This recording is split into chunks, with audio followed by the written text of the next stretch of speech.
નમસ્કાર, પાંચના પંચ સાથે હું છું આપણી સાથે ડોક્ટર મહેન્દ્ર જાદવ। વાત કરી સમાચારની તો મહત્વના સમાચાર સુરેન્દ્રનગરથી સામે આવી રહ્યા છે। લીંબડીમાં શિક્ષિકા 1.5 માસથી ગેરહાજર। લીંબડીમાં શિક્ષિકા 1.5 માસથી ગેરહાજર।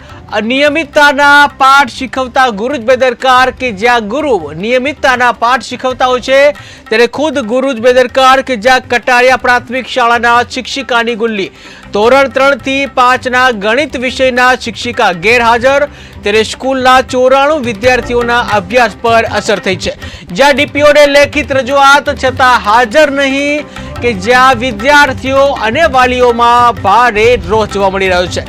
તો સુરેન્દ્રનગરના લીંબડીથી મહત્વના સમાચાર સામે આવી રહ્યા છે કે જ્યાં શિક્ષિકા 1.5 માસથી ગેરહાજર હોય તેવા સમાચાર સામે આવી રહ્યા છે ત્યારે નિયમિતતાના પાઠ શીખવતા ગુરુ જ બેદરકાર બન્યા।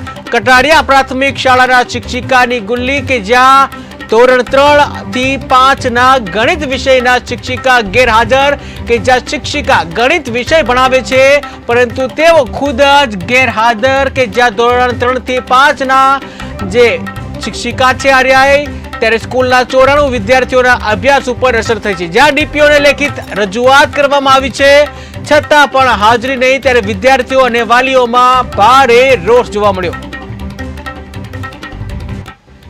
લીંબડી તાલુકાના કટારિયા ગામે અમારા સરપંચ શ્રી ગેવુભાઈ, એસએમસીના પ્રમુખ શ્રી ગપ્તાભાઈ, ઉપસરપંચ શ્રી દિલાભાઈ ત્રણેય જણાએ મને રજૂઆત કરી હતી। હું તાલુકા પંચાયતનો પૂર્વ પ્રમુખ છું અને હાલ વિસ્તારનો ડેલિગેટ છું। એ અમારા સ્કૂલમાં હેતલબેન છેલ્લા 1.5 મહિનાથી નથી આવતા। એ લોકોએ એસએમસી મિટિંગ કરી અને આચાર્યને રજૂઆત કરી। આચાર્યએ એનો એસએમસીનો ઠરાવ કેનીને આપ્યો। કેની સાથે પણ મેં વાત કરી। કેની એમ કીધું કે મેં જિલ્લા શિક્ષણ અધિકારી સાથે 3 વખત વાત કરી છે। જિલ્લા શિક્ષણ અધિકારીને કીધું કે 1.5 મહિનો થયો બેન નથી આવતા, પણ શિક્ષણ અધિકારી અને બેન વચ્ચે જે કંઈ ટ્યુનિંગ ગોઠવણું હોવાથી આજે 1.5 મહિનાથી એમનો ત્યાં એક વહીવટી સરળતા ખાતર થઈ અને જિલ્લામાં જે એના નિયમમાં નથી આવતું એવા વિભાગમાં એનો ઓર્ડર કરી અને પોતે સુરેન્દ્રનગર રહેશે અને સુરેન્દ્રનગર પોતે એના વિભાગમાં નોકરી કરે છે। એક સરકારની વાત છે કે ભણે ગુજરાત અને બાળકો આટલા બધા છે, અમારી પાસે પૂરી સંખ્યા છે, તો બાળકોનું ભવિષ્ય બગડે છે, શિક્ષણ તે વચ્ચે જાય છે અને બેનનો રેગ્યુલર પગાર પડે છે। પછી એક બેન આવતા નથી ભણાવવા, એટલે 1.5-2 મહિના નથી આવતા। પછી એસએમસીને એમને મિટિંગ કરી, પછી એમને મને જાણ કરી કે આપ આવતા નથી એટલે તમારી પાસે અમારે અરજી કરાવી છે।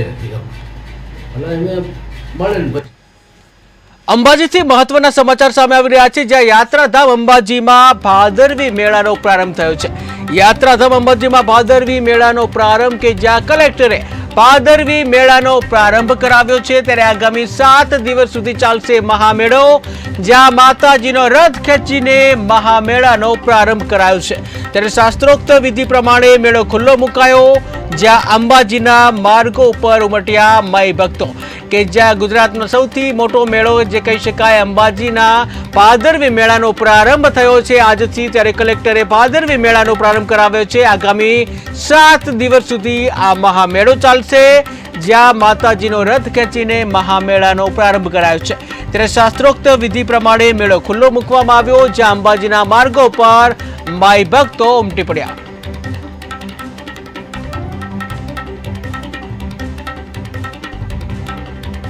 આજરોજ 12મી સપ્ટેમ્બરના દિવસે જિલ્લા વહીવટીતંત્ર દ્વારા અને દેવસ્થાનમ ટ્રસ્ટ દ્વારા જગત જનની મા અંબાના રથનું પ્રસ્થાન કરાવી આનંદ અને ઉલ્લાસના આ પવિત્ર પર્વ એવા ભાદરવી પૂનમ મેળાનું શરૂઆત કરવામાં આવી છે। હું જિલ્લા વહીવટીતંત્ર વતી સર્વે માઈ ભક્તોને, તમામ શ્રદ્ધાળુઓને, દેશના અને રાજ્યના ખૂણા ખૂણામાંથી ચાલીને આવતા પગપાળા શ્રદ્ધાળુઓને સૌને ખૂબ ખૂબ આદરપૂર્વક આવકારું છું। માં જગત જનની અંબાના ચરણોમાં સમસ્ત જીવ માત્રના કલ્યાણની પ્રાર્થના સાથે નિર્વિઘ્ન રૂપે કોઈ પણ શ્રદ્ધાળુને કોઈ પણ જાતની તકલીફ ના પડે અને કોઈ પણ જાન કે માલની હાનિ ના થાય એવા આશીર્વાદ માતાજી સાથે માંગેલા છે અને ખૂબ શ્રદ્ધા અને પવિત્ર વાતાવરણ સાથે માં જગતજનની અંબાજીના આંગણે આજે ભાદરવી પૂનમના શુભ મેળાની શરૂઆત થઈ છે. ધન્યવાદ. આજે અંબાજી આવતા યાત્રિકો છે એમની નિઃશુલ્ક ભોજનની પણ આજથી શરૂઆત કરવામાં આવી છે. કુલ 3 જગ્યાએ દેવસ્થાનમ ટ્રસ્ટ દ્વારા નિઃશુલ્ક ભોજનની વ્યવસ્થા કરવામાં આવી છે. આ ઉપરાંત પગપાળા સંઘોનો અંબાજી ખાતે આવવાનો જેટલો પણ માર્ગ છે એ સમગ્ર માર્ગ ખાતે સેવા કેમ્પો દ્વારા સેવાભાવી ભક્તો દ્વારા પણ આ પ્રમાણેની વ્યવસ્થા. તો બનાસકાંઠાથી મહત્વના સમાચાર સામે આવી રહ્યા છે, જ્યાં કેન્દ્ર સરકાર અને ગુજરાત સરકારની મદદથી પાલનપુરમાં જમીનથી 17 મીટર ઊંચો ભારતના બીજો 3 લેગ પુલનું આજે વિધાનસભા અધ્યક્ષ શંકરભાઈ ચૌધરી અને મંત્રી બળવંતસિંહ રાજપૂતના હસ્તે ઉદ્ઘાટન કરાયું હતું. આજે ભાદરવી પૂનમના મહામેળાની શરૂઆતના દિવસે પુલ ખુલ્લો મૂકવામાં આવ્યો હતો, ત્યારે આ પુલની ખાસ વિશેષતા એ છે કે આખા ભારતમાં પ્રથમ આવો 3 લેગ એલિવેટેડ બ્રિજ અગાઉ ચેન્નઈમાં બન્યો હતો અને બીજો એવો બ્રિજ છે જે પાલનપુરમાં બન્યો છે. ત્યારે આ પુલ બનવાથી અંબાજી જતા હજારો પદયાત્રીઓને ફાયદો થશે, જ્યાં પાલનપુરમાં હાઈવે વિસ્તારમાં ટ્રાફિક જામમાં ઘટાડો થશે. ત્યારે રાજસ્થાનથી આવતા વાહનો શહેરની બહારથી સીધા અંબાજી જઈ શકશે, જ્યાં 3600 મેટ્રિક ટન લોખંડ અને 16,000 મેટ્રિક ટન સિમેન્ટનો વપરાશ થયો છે. ત્યારે 89.10 કરોડનો એલિવેટેડ બ્રિજ તૈયાર કરાયો છે. બ્રિજની કુલ લંબાઈ 2601 મીટર છે. ગુજરાતનો પ્રથમ અને પિલર પર 3 લેગ એલિવેટેડ ઓવરબ્રિજ 951 મીટર લંબાઈના 3 લેગ 79 પિલર પર બ્રિજ ઉભો છે. ત્યારે 84 મીટરના ઘેરાવાનું સર્કલ સેલ્ફ પોઈન્ટ બનાવાયું છે, જ્યાં પાલનપુરમાં નવા ઉદ્ઘાટન કરાયેલા પુલને લઈને વાહન ચાલકોમાં ખુશી જોવા મળી રહી છે. ત્યારે આ પુલ બનવાથી અનેક વાહન ચાલકોને તેમજ અંબાજી જતા પદયાત્રીઓને મોટો ફાયદો થશે. ત્યારે રાજસ્થાનથી આવતા લોકોને અંબાજી જવા માટે શહેરમાં આવવું નહીં પડે અને પાલનપુર હાઈવે વિસ્તારના જે લોકોને સીધા અંબાજી જવા માટે પણ આ બ્રિજ ઉપયોગી થશે. ત્યારે પાલનપુરમાં ટ્રાફિકની સમસ્યા ખૂબ જ મોટી હતી, જે સમસ્યામાંથી પણ લોકોને છુટકારો મળશે. ત્યારે આ બ્રિજ બનવાથી લઈને વાહન ચાલકો અને શહેરીજનોમાં ખુશી જોવા મળી હતી. આજે આરટીઓ પુલનું ઉદ્ઘાટન શ્રી માનનીય શ્રી શંકરભાઈ ચૌધરી સાહેબના વરદ હસ્તે કરેલ છે અને જે આ ઉદ્ઘાટન કર્યું આજથી પુલ ખુલ્લો મૂક્યો છે અને જે પાલનપુરમાં જે આરટીઓ સર્કલ પર જે ટ્રાફિકની સમસ્યા હતી એમાંથી લોકોને છુટકારો મળશે અને પુલ લોકો આ બીજા નંબરનો પુલ છે ભારતનો કદાચ, બરાબર આવો એટલે બહુ સરસ પુલ છે અને લોકો આને દેખવા પણ આવશે અત્યારે. અને અત્યારે પબ્લિક છે ઘણી બધી, અમે બી એના માટે જ આવ્યા હતા. નવું બનાવ્યું હોય, બહુ સારું બનાવ્યું હોય પબ્લિક માટે. પહેલાં જે ફાટક વગેરે નડતું હતું એ બધું કશું નહીં થાય. હવે પબ્લિકને બી સારું હોય, રાજસ્થાન જવું હોય કે અંબાજી જવું હોય, અમદાવાદથી આવવું હોય તો બી નીચે જે ટ્રાફિક હતું એ ના નડે, બારોબાર પબ્લિક નીકળી જાય. આજે બનાસકાંઠા માટે આનંદનો દિવસ છે. આનંદનો દિવસ એટલા માટે છે કે આજે મા અંબે એમનો રથ આજે એને પણ એક સરસ પ્રસ્થાન કરવામાં આવ્યું છે.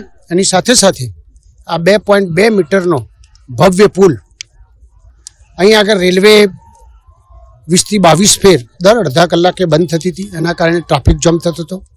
એટલે 160 કરોડ રૂપિયાથી વધારે જ્યારે સરકારશ્રીએ મંજૂર કર્યા અને જલ્દીમાં જલ્દી એનો ઉકેલ આવે એ પ્રકારની એક સરસ વ્યવસ્થા કરી હતી. એના ભાગરૂપે આજે આટલો સરસ પુલ, જેમ હમણાં સાહેબે કીધું 70 મીટરથી એટલે આખા ભારતમાં આટલો ઊંચો પુલ પહેલો પુલ હશે એવી એક અદ્ભુત ડિઝાઇન કરીને આજે ખુલ્લો મૂક્યો છે. તો લોકોને તો સુરતથી મહત્વના સમાચાર સામે આવી રહ્યા છે, જ્યાં સુરતને શર્મસાર કરતી ઘટના સામે આવી છે. સુરતને શર્મસાર કરતી ઘટના સામે આવી. મિત્રના પિતાએ સગીરા ઉપર આચર્યું દુષ્કર્મ. ત્રીજા પુત્રીની ઉંમરની સગીરા સાથે બળજબરીથી દુષ્કર્મ આચરવામાં આવ્યું. પુત્રી સમાન સગીરાની આદેડે લાજ લૂંટવી લીધી. ત્યારે પુત્રીએ હતાશ થઈ સ્કૂલે જવાનું પણ બંધ કરી દીધું. ત્યારે માતાએ પૂછતા સમગ્ર હકીકત બહાર આવી, જ્યાં માતાએ તાત્કાલિક પોલીસ મથકે ફરિયાદ નોંધાવી. ત્યારે પૂણા પોલીસે સંજય ફળદુની ધરપકડ કરી છે. તો મહત્વના સમાચાર સુરતથી સામે આવી રહ્યા છે. સુરતને શર્મસાર કરતી એક ઘટના સામે આવી છે, જ્યાં મિત્રના પિતાએ જ સગીરા ઉપર દુષ્કર્મ આચર્યું હોય તેવા સમાચાર સામે આવ્યા છે. ત્યારે પુત્રીની ઉંમરની સગીરા સાથે બળજબરીથી દુષ્કર્મ આચરવામાં આવ્યું છે.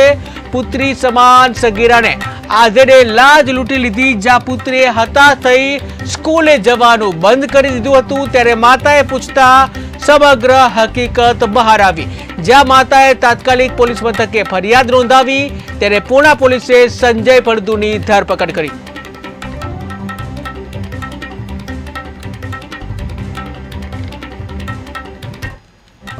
એક રેપની ઘટનાની ફરિયાદ નોંધાયેલ છે.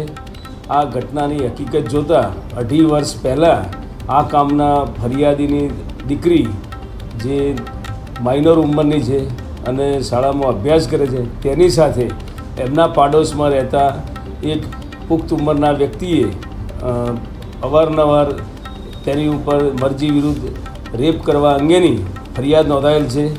પોલીસે આ ગુનાની તપાસ હાથ ધરી અને મજકૂર ગુનામાં સંડોવાયેલ આરોપીની ધરપકડ કરેલ છે. આરોપીની ઊંડાણપૂર્વક તપાસ ચાલુ છે. ભોગ બનનાર તેમજ આરોપીની મેડિકલ ચકાસણીની કાર્યવાહી પણ કરવામાં આવેલ છે અને વધુ પુરાવા મેળવી સાયન્ટિફિક ઇન્વેસ્ટિગેશન પૂણા પોલીસ સ્ટેશનના ઇન્સ્પેક્ટર શ્રી નાયકે હાથ ધરેલ છે. આરોપીની વધુ પૂછપરછ અને તપાસ માટે રિમાન્ડ પણ મેળવવામાં આવનાર છે. આ કામના ફરિયાદીએ પોતે તેની દીકરીને નર્વસ રહેતી હોય અને પૂછતા દીકરીએ પોતે એ પ્રકારે હકીકત જણાવતા તેની માતાને જાણ થતાં તેઓએ પૂણા પોલીસ સ્ટેશન ફરિયાદ નોંધી.